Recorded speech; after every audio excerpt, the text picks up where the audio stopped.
So some of you have been wondering how I get such great video with the DJI Pocket 3.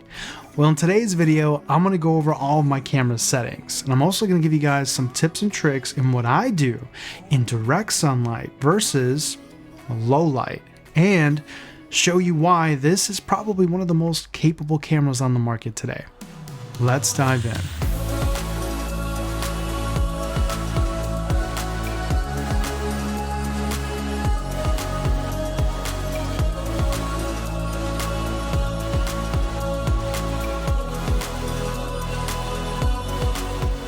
I want to start off with low light because it seems like most of you are really impressed with the low light image quality out of this camera, and in particular what I do to get that low light image.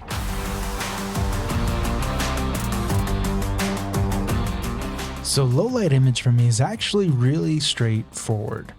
I tend to keep the camera settings on, I guess what you could call autopilot. I do shoot in D-Log M just to get the most out of the colors and allow me to color grade later if I want to. And if you guys are interested, I could do a full video on how I color grade the DJI Pocket 3. But generally speaking, the most important thing to me is to make sure I have the proper shutter and I leave my ISO from 50 to 1600. I let the camera do what it needs to do. And then I also just leave my white balance on auto. Now, believe it or not, even in low light, I'll shoot at higher frame rates to get some slow motion, but I don't overdo it. So I've found, depending on the light, I'll usually shoot at around 48 frames per second and maybe go up to 50 frames per second, but rarely will I go up to 60 frames per second. I'm mainly focusing on the 180-degree rule and making sure that my shutter matches my frame rates. And of course, make sure you take off your ND filter.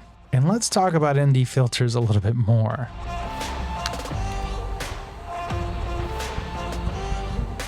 So what about in daylight or harsh lighting? Believe it or not, this little guy right here is going to be the most important thing to getting great quality videos or even cinematic videos with such a small device. And I think you guys would be really surprised to find out exactly what my settings are in camera.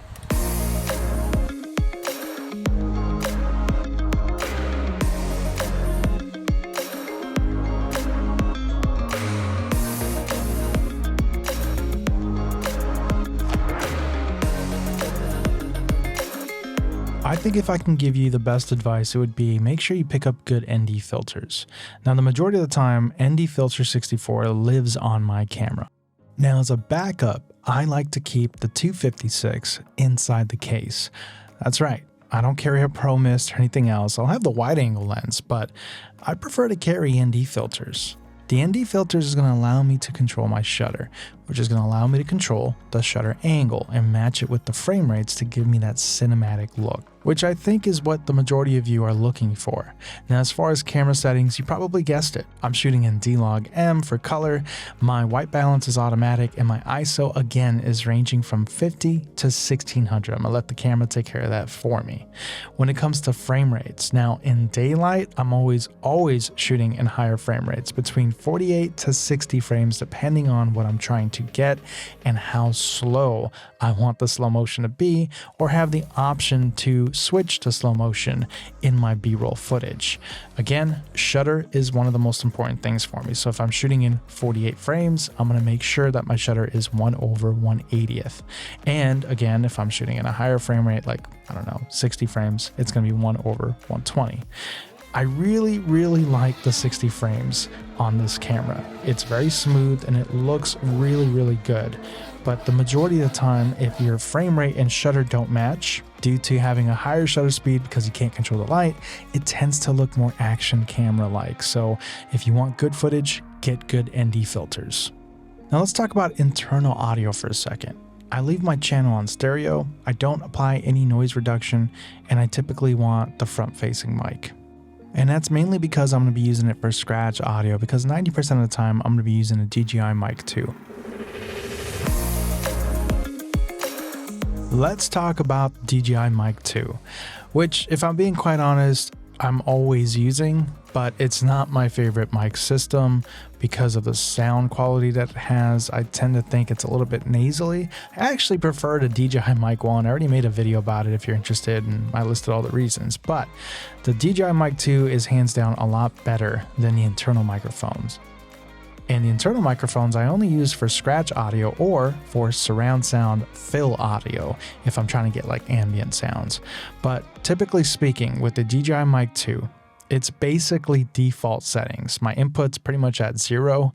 And then I will always enable 32-bit float recordings. So if I am going to pull the internal recordings, I want to make sure they are at the highest quality. I always like to have a backup audio recorded. You can do that with the Pocket 3. You can actually enable it to both record from the DJI Mic 2 and the internal mic system to have a separate file for audio. I do that as a backup anyways. But yeah, again, my whole philosophy is run and gun. So it's just basically set to default settings. But I don't necessarily prefer the DJI Mic 2, and I found that you really have to get close to it. The proximity effect really makes it sound better. So mic placement is always key, but with the DJI Mic 2, just be extra careful with the mic placement.